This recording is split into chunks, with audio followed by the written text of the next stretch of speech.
Alô, amigos caiaqueiros, amigos aventureiros. Olha aqui, eu tô aqui, ó, e de repente deu um temporal, vento. Olha como tá a onda. Olha aí, ventando forte. Eu não consegui mais remar, parei. Olha, vou virar a câmera pra vocês verem. Aí, família, ó. Ei, tá atravessando, sobre esse moço ali. Olha lá o tempo fechando para colar.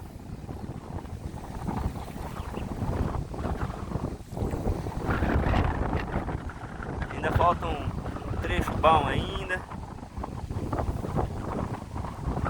Eu acho que se fosse um lago, eu tinha que parar,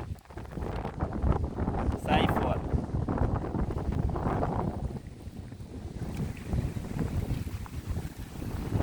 Grande Araguaia.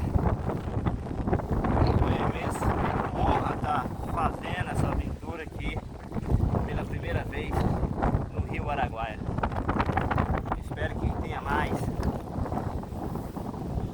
Um grau de dificuldade enorme.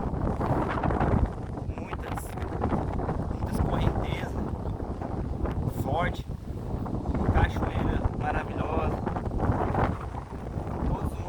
A gente chegou a encontrar, eu cheguei a encontrar pessoal na beira dos barrancos, né?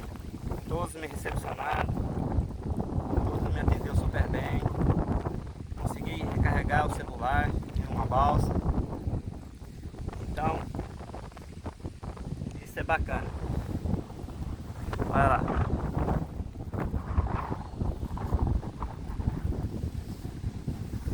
Olha o Araguaia, pessoal. Nem tá ventando tanto aqui. Ó, o vento tá parando. E eu vou ter que dar continuidade.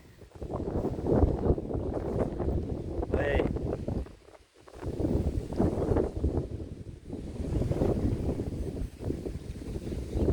São exatamente 3 horas da tarde. Estou remando desde as 6 da manhã. Lógico, com exceção para parar para alimentação, hidratar, né? Então, é isso aí. Vou puxar o zoom aqui para ver se consegue ver um pouquinho lá na frente. Ó, a correnteza está mais forte ainda. O cânion já acabou. Falta poucos km para chegar, né? Falta poucos km para chegar na...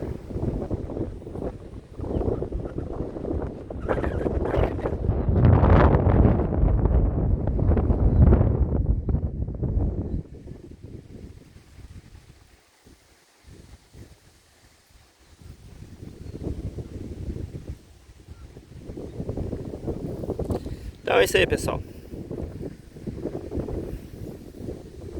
Forte abraço a todos, fiquem todos com Deus.